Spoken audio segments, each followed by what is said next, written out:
Hey friends, today in this video I will guide you what is the OpenSSH and how we can install and enable on Ubuntu machine.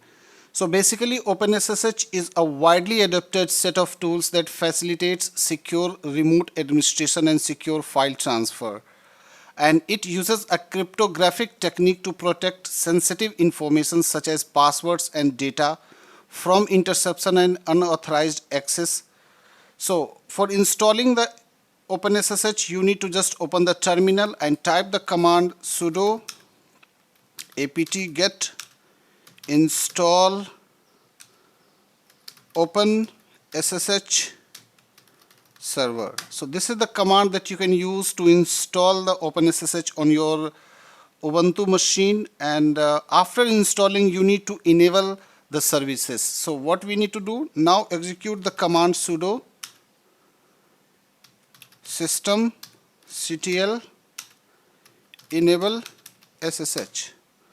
So this is the command you need to use for enabling the OpenSSH post installation on Ubuntu machine. Now you can check the services. So what you need to do, you need to just execute the command sudo systemctl status SSH.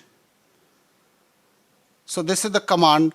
If this service is not running, so what you need to do, you need to just execute the command start SSH. So this is the command that you can use to start the SSH service on your Ubuntu machine.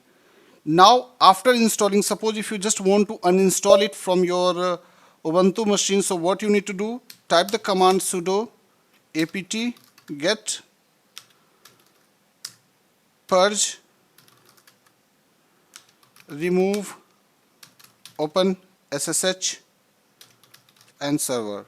So this is the command that you can use to remove the OpenSSH from your Ubuntu machine.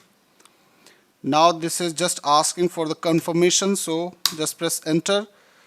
Now this has been removed successfully. So these commands can be used for installing and uninstalling of OpenSSH from Ubuntu machine. Thank you for watching this video.